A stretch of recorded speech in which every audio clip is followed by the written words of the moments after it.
you are a full-time musician and you are playing with these various artists and they're all eclectic and you got the Motor Sister thing happening, but as a musician who's out there right now, I mean, the business has changed so much. So much. And it's made it,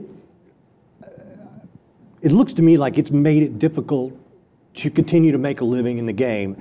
And so what are you wanting to do going forward? Do you have some immediate plans for Jim Wilson, or? Well, it's strange because before this Scott's birthday party happened, this wasn't even, I mean, on the table. I thought that those songs from the Mother Superior days were kind of behind me. Sure, maybe I'll revisit one here and there or whatever, you know, but I never thought that this was going to take up the majority of my time. So I already have the basis of another solo album finished that I'm going to be working on with Joey Vera, finishing up the tracks for that. So I will do another record on my own. And it's funny because, yeah, things have changed so much and the business has changed so much, but in some ways I feel like I was lucky that I never had to deal with all the major label crap from the past, because to put it in another way, when we were making the original Mother Superior records and we were recording the stuff ourselves and putting them out on our own labels, Henry used to say, "You guys are laughing, you own all your masters." Right. But at the time, I thought, well, the masters aren't doing any good in my bedroom on the shelf if nobody's hearing them, you know what I mean? But now, over time, because of downloads and all those things, I mean, there's bands like Def Leppard and Kiss that go re-record their biggest hits so they don't have to pay money to their old record label, you know? So my old record label is me, and so it's kind of nice for, especially when the Motor Sister record came out and then, you know, people start downloading old Mother Superior stuff, and, you know, so that's kind of changed for the better for me. And not to mention that, you know, a great label like Metal Blade came to me and said, "Do you want to make a record this year?" So, you know. Well, speaking of, I want to say thank you to Tracy for letting us play the video today. I really appreciate that. You know, when you talk about kind of the indie DIY ethic, I mean, I think about the 80s, indie rock that was happening in the 80s, going into the 90s.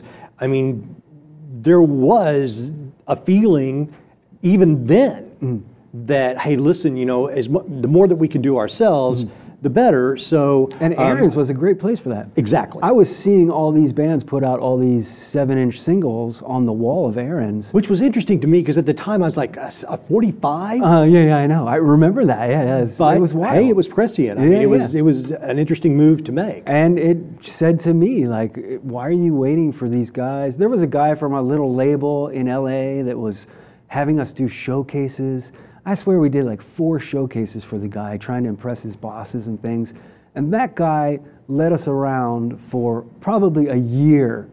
Just, you know, oh, when we get this record together, and then you don't hear from him for a month. And then what's that? Oh, it's still happening. We're going to do, you know, and then a year goes by and it's like, no more of this, you know. So that was good for the indie thing, was just like, well, let's do this ourselves. And, you know, because of the connections that we had working in record stores, we could actually get to distributors and, you know, get them out there. And through Tower Records, we used Bayside distribution, which took it, you know, everywhere, you know.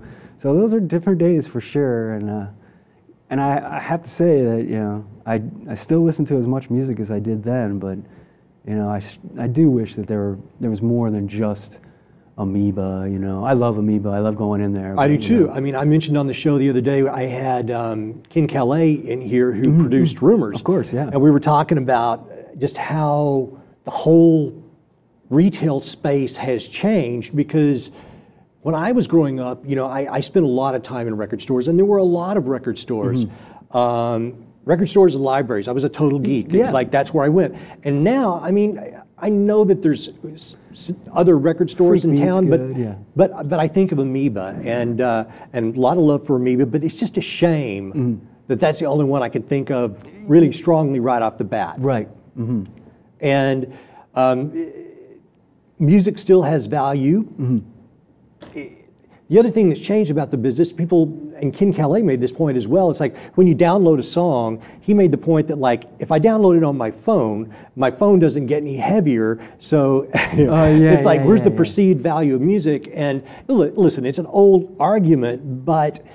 Not to mention all the copies of Rumors, the physical copies that have his name on it, but then a download, people won't even know who Ken Calais is because you don't see the credits unless you go look for them. You know what I mean? Right. And I know the name from sitting looking at the cover. You know what I mean? Which that also makes another interesting point, which is that when pop artists go to make records today, it's a different animal as well, in that a lot of times you'll have a cast of producers who've combined all these beats and tracks together, and then the vocalist sings over it at the very end.